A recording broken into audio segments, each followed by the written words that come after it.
nous allons voir comment utiliser le site internet Padlet.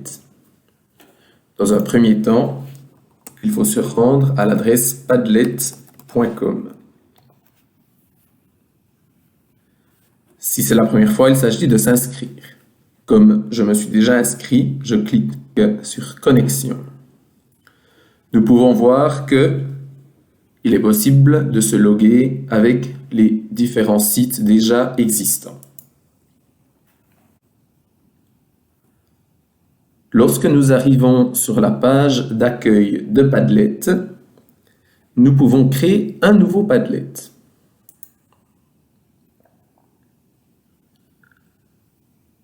Différentes propositions sont faites. Par exemple, créer un mur, une toile où les briques peuvent être positionnées comme on le souhaite, un flux pour que ça ressemble peut-être à une chaîne d'information. Ce qui va nous intéresser plus particulièrement pour l'enseignement, ce sont les étagères. Elles permettent de créer des colonnes où, par exemple, nous pourrons avoir une colonne lundi, mardi, mercredi, etc. Je choisis donc ce modèle. Il est possible, en cours de route, de changer le modèle. Le site me propose alors de donner un titre et d'organiser quelques fonctions. Alors, pour le titre, je vais mettre ma classe virtuelle et pour la description, je vais mettre quelques liens intéressants. Il est possible de mettre une icône parmi les différents smileys. Alors, je vais prendre l'ordinateur. Ici, il est même possible de choisir une adresse URL peut-être plus simple qu'un alignement de chiffres et de lettres. Alors, je vais mettre ma classe virtuelle également ici en un mot.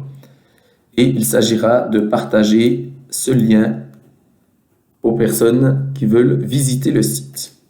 On peut choisir un papier peint pour le fond, on peut choisir un mode sombre ou un mode clair, différentes polices d'écriture. Pour les posts qui seront créés, on peut choisir si l'auteur du post souhaite avoir son prénom, la position des nouvelles publications, s'il est possible de mettre un commentaire sur les publications ou alors d'avoir des réactions. Parmi les réactions, les personnes peuvent liker les posts, voter par exemple ou mettre une note. Je choisis ici de ne rien mettre. Il n'est donc pas nécessaire non plus de filtrer le contenu. On peut choisir s'il faut approuver les publications des autres personnes. Je vais mettre suivant. On nous dit qu'on est prêt et qu'on peut commencer à poster. Avant de poster quelque chose, je vous suggère d'aller sur le menu Partager et de changer la vie privée du site. Donc on va sur Privacy, ici. Et là, on choisit, est-ce qu'on veut que ce soit un compte privé, où je suis le seul à pouvoir le voir? Est-ce qu'il faut un mot de passe pour se connecter? Est-ce qu'il faut que ce soit secret? Ou est-ce qu'il faut que ce soit public? Je choisis ici de laisser en secret. L'étape importante, c'est celle-ci, les permissions des visiteurs. Par défaut, tout visiteur du site peut écrire sur le site, c'est-à-dire qu'il peut publier quelque chose. Je vous conseille de mettre uniquement en « peut lire », à moins que vous souhaitiez partager avec une autre personne. On peut sauvegarder.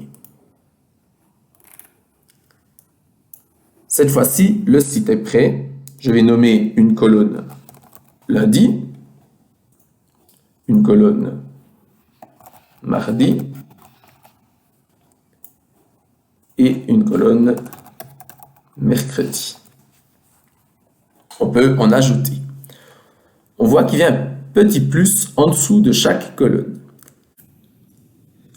Je peux ainsi mettre des posts sous chaque colonne.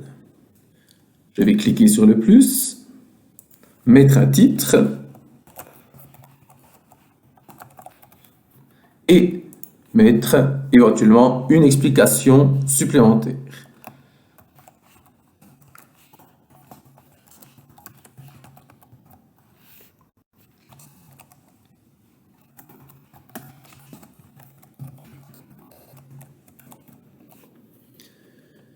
À ce moment-là, je peux choisir soit de poster le lien. Alors, il suffit de coller une URL qui a été copiée, donc le site, et je peux sauvegarder. On remarque qu'il y a une case en dessous où il suffira de cliquer pour accéder au site. Au bout d'un moment, si on met beaucoup de sites, toutes ces cases prendront aussi de la place. En fonction de l'importance du site, on peut aussi, pour organiser le travail, mettre le site en lien simplement. Donc, je vais décider que le mot ici sera cliquable en allant sur le lien ici. Donc, je sélectionne le texte que je veux qu'il soit cliquable et je clique ici. Je veux coller mon URL et je peux la lier. On voit que le mot est devenu en rose. Lorsque je clique dessus, j'atterrirai sur EduClass. Je peux créer d'autres posts. Je peux charger un document si je le souhaite, mettre une photo et différentes propositions me sont faites ici.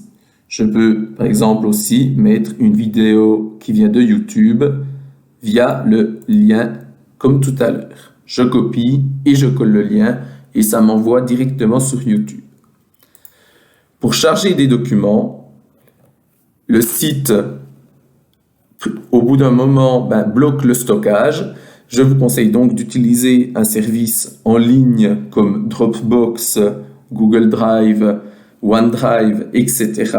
où on choisira de partager, si on le souhaite, soit un dossier, soit directement un fichier. On fait clic droit dessus, sur le fichier qui nous intéresse, on met créer un lien partageable et on viendra coller le lien. C'est peut-être plus simple pour éviter d'être privé d'espace au bout d'un moment. Ces posts, je peux les réorganiser comme je le souhaite. Si je veux mettre celui que j'ai créé avant sous mardi, il me suffit de le glisser. Sous mercredi, idem, etc. Chaque colonne est autonome, c'est-à-dire que je peux la faire défiler en descendant vers le bas s'il y a trop de sites. Je peux aussi faire défiler vers la droite et vers la gauche en fonction de la grandeur de mon site. Je vous souhaite beaucoup de plaisir sur Padlet et une belle découverte à vous.